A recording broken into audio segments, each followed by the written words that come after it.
Guy thought I worked at bank and yelled at me in front of everyone, by user Hegdeke. I work at a car dealership.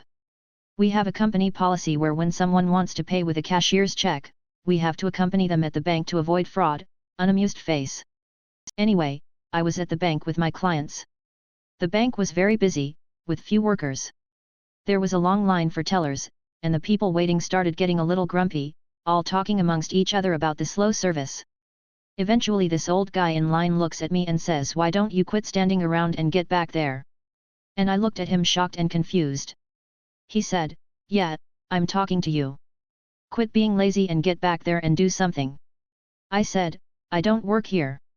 And he said, "Oh sure you do, I see your uniform and name tag." I responded, "Yeah, no, this is for car dealership. I work there." He didn't say a single word in response. It was quiet and awkward. Maybe 5 minutes later he asked if, name of my coworker, still works there. Turns out, he's a long-term customer of ours and has bought 4 of our cars LMAO. I saw him in the dealership the other day and smiled at him. Teacher for the win, by user_bit_fairytale. I was explaining Karen to my grandmother and this was the only story I could think of to use as an example. I used to work retail. When I worked there, my manager and I would hide products when they were marked down for regulars that we liked. We had a regular who was this sweet older woman that I would totally adopt as my third grandma. We'll call her Gigi. I'd stopped in to chat with my former manager. While she was helping another customer, Gigi came in. I went to help her and talk to her. She was a retired teacher and liked to ask about my classes even though we taught very different ages. I'm checking hiding spaces for her and carrying her basket, so I kind of get where Karen is coming from. However, I'm wearing leggings and my school's homecoming shirt, so I'm not at all dressed appropriately.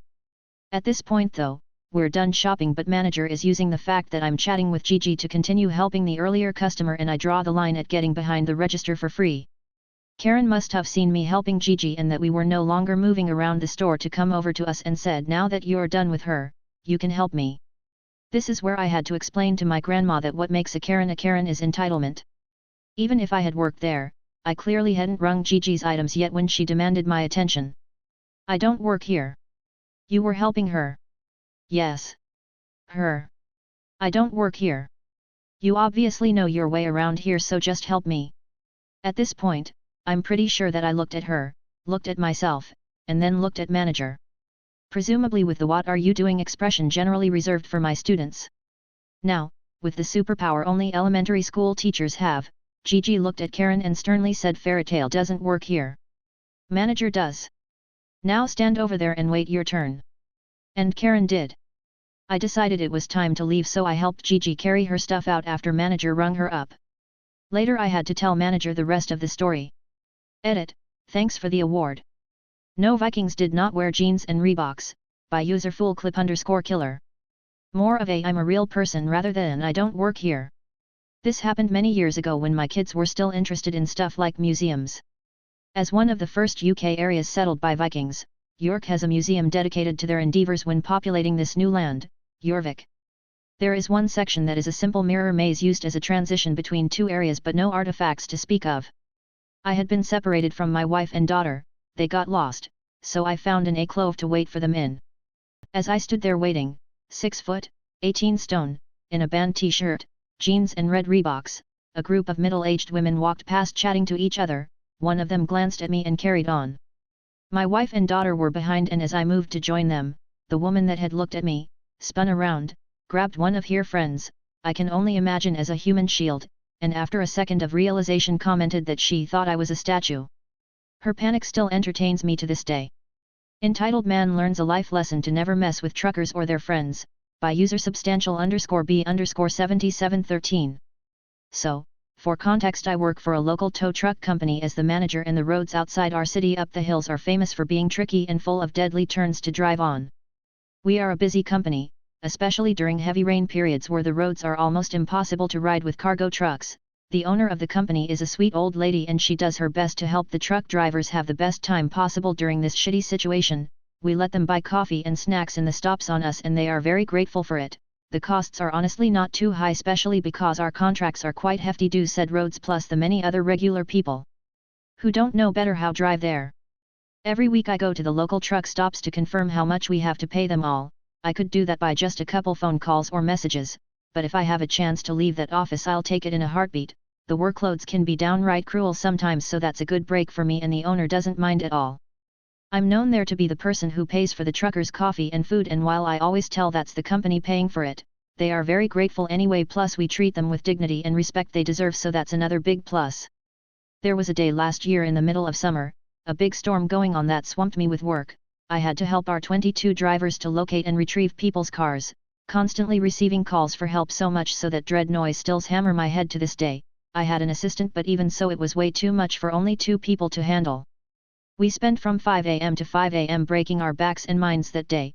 The road is even worse, so we had to work overnight. Then at 5 a.m. I was leaving home to rest, and the owner said she could cover the weekly visit to the stops. I thanked her but told to not care about one stop in particular because it was on my way home. Our office is located some miles off our city. Once I arrive in my regular stop to get a most earned mountain of food and so much coffee it could thicken my blood, I was met by all the regulars, talked with everyone about the crazy storm and chit-chatting while my order was being done. It arrived and I was feasting on it. Then I hear a loud man yelling something in the lines of, "What do you mean you can't help me? This is your job," to the cashier. I look back and tell to myself, what a crazy bastard. It was Roger, fake name. He keeps screaming with the cashier about something with the tires of his car, so I blocked the noise of my mind to finally eat my sustenance deed for an entire family. Then I hear a sharp and annoyed "Hey you" coming from behind me. I thought I was in the way of someone to catch one of the condiments close me, so I say my bad, push the basket with them aside and keep eating. Then I hear a loud stomp and someone, Roger, pulling me by my shoulder yelling at me, "Fire that awful employee immediately."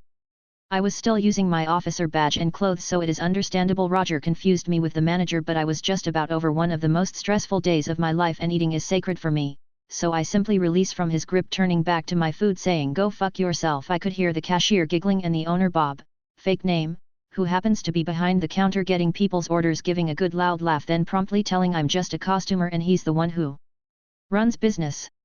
Roger, is that how you run your business then?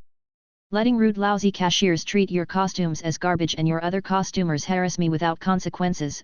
Bob looks at me and says, "I'm terribly sorry you have to go trough this op, I'll see the bad costumer out." Roger gives the biggest gasp I ever saw. "How dare you? You let you staff and costumers harass good people like this? I'm calling the police, and by the looks of your disgusting food I bet your kitchen is dirty with rats and cockroaches. I'm calling health surveillance too." I took great offense with this. I told him this food was 1,000 times better than whatever pigwash his wife does to him whenever she is not having sexual affair with others. Roger went into a bursting rage, treating to get physical with me and yelling some very ruder words to me.